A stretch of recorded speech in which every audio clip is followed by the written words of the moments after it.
turn to Margaret Warner. Why has this tiny Gulf nation of 1 million become the latest scene of protests on the Tunisia-Egypt model? To explore that, we turn to Toby Jones, professor of Middle East history at Rutgers University. He's lived in Bahrain. And Simon Henderson, a former Financial Times reporter who directs the Washington Institute for Near East Policy's Gulf and Energy Program. Welcome to you both. Toby Moore, beginning with you. Are you surprised that of all the Gulf kingdoms, all the Gulf countries, that Bahrain has suddenly emerged as a place where you have protests that seem to be trying to model themselves after Egypt and Tunisia? Hi, Margaret. Thanks for having me.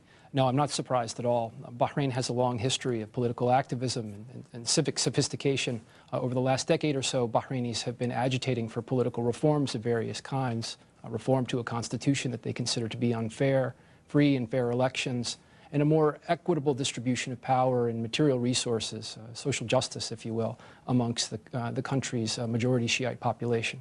But clearly what we see here, too, is an effort on the part of a group of Bahraini activists to tap into a sense of regional momentum. They have identified this very important moment historically across the region and are seeking to capitalize on what they believe to be a kind of energizing moment and to sort of secure some sort of legitimacy for themselves and to rally their fellow countrymen. Simon Henderson, what would you add to that? And paint us a word picture of Bahrain. I mean, is this a typical Gulf oil sheikhdom? What's it like? Well, it isn't typical, although there are similarities. Bahrain is the country where oil was first discovered in the southern Gulf. Ironically, now it has very little Gulf oil left at all and relies, frankly, on Saudi Arabia for the extra revenues it needs to live. It's an island state. It's halfway down the southern coast, opposite Iran, alongside the peninsular country of Qatar. Its closest ally is Saudi Arabia, with which it is connected by a causeway of 15 or so miles of bridges. And it's a place where it has a majority Shia population ruled by a Sunni ruling family and a large banking and financial sector where expatriates live there, Westerners live there and find it comfortable to live there. But over the years, it's been overtaken in this sense of being a commercial and financial center by the other Gulf sheikdoms like Dubai, Abu Dhabi, and Doha. So, Toby Jones, back to you on the protesters. Now, are these young people energized and organized on the internet, or is this the traditional opposition, or a mix? And what are their main grievances? Well, they represent a number of different things, and this is evolving very quickly over the last few days. Several weeks ago, at the height of Egypt's revolution, when it became very clear that Egyptians were going to be able to rally through various media, social media, and other kinds of media as well, as other networks, Bahrainis began organizing. A group of young activists began organizing on Facebook and in other places, preparing for what they call the Day of Rage this past Monday. And they managed to energize enough folks to draw enough people into the street to constitute a significant presence. But they also alarmed Bahraini security forces, and the police responded, as Bahraini police have done over the last few years, with incredibly brutal tactics, killing at least one person on Monday and then killing a second person on Tuesday. And the consequence of that is that what might have been a relatively small outpouring of people and continuing a tradition over recent years of small public protests and civil disobedience has now turned into arguably a movement with national and much more significant consequence. So the demands of the younger generation are very clear, and they're focused on a key set of political things. Reform of basic institutions of governance, the parliament, the constitution, as I mentioned earlier, but also a readjustment of the material relationship, the socioeconomic status of the island's majority Shiite population, which faces a number of different kinds of discriminatory practices on the part of the government. The government has taken a dim view of its Shia community over the last several decades and has implemented various oppressive and repressive apparatuses to make sure that they don't enjoy any kind of considerable political influence. Let me interrupt you there and go to Simon Henderson. Now, one ingredient in the success, quote unquote, of Tunisia and Egyptian uprisings was that in both cases you had an army that did not fire on its own people. What about the Bahraini military?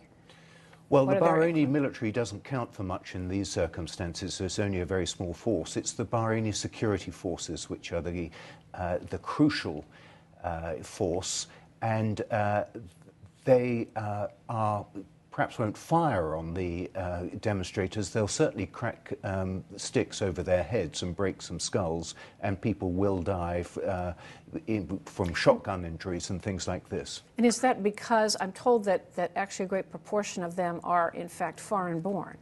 Absolutely. They're Sunnis from other countries. Yeah, this is a very contentious local issue that in what appears to have been an attempt by the government to gerrymander the population. They've been bringing in foreign Sunnis and recruiting them to their security forces.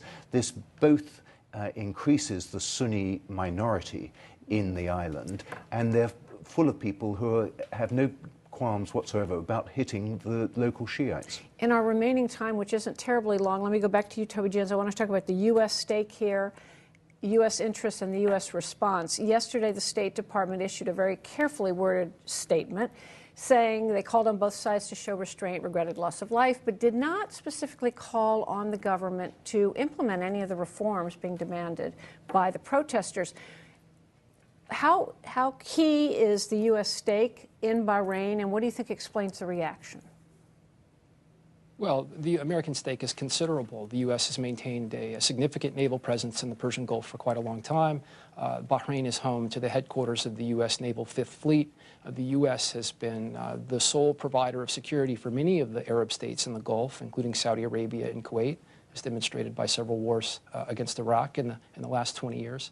So the U.S. has a vested interest in seeing the durability and stability for the Al Khalifa, the ruling family in Bahrain. And this, of course, is tied over the long term to American material interests in the Persian Gulf. It's about oil. And what about I'll turn to you, Simon Henderson, what about the Saudi factor here? I mean, is the U.S. at all hamstrung by the fact that the Saudis are watching these developments incredibly carefully? Well, you're absolutely right. Saudi Arabia is watching this intensely and focus very much on it.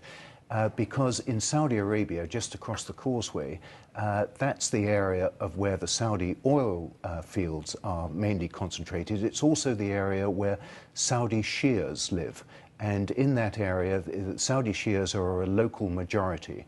And the Saudis are probably apprehensive about the Shias causing trouble in Bahrain. They're also apprehensive about contagion from that population through, perhaps with some help from Iran, to their own Shias. And let me ask you both briefly, in like one sentence, do you want to hazard a prediction? Is there only one way this can end, in the way Egypt and Tunisia did with the ouster of the ruling party, or the ruling family, or somewhere in between? Toby Jones, you first. Well, my sense is that if there's any sort of reconciliation here, it'll be through political reform and not regime change. All right, and Simon Henderson. I suspect the position of the Bahraini Prime Minister, who's been in the job 40 years and has a renowned reputation for corruption, is perilous tonight. But you think they can do it through reform and not wholesale regime change? That's what we're praying for, and that's what the Saudis are praying for. It's probably what the Bahraini ruling family is praying for as well. No doubt. All right, Simon Henderson and Toby Jones, thank you both.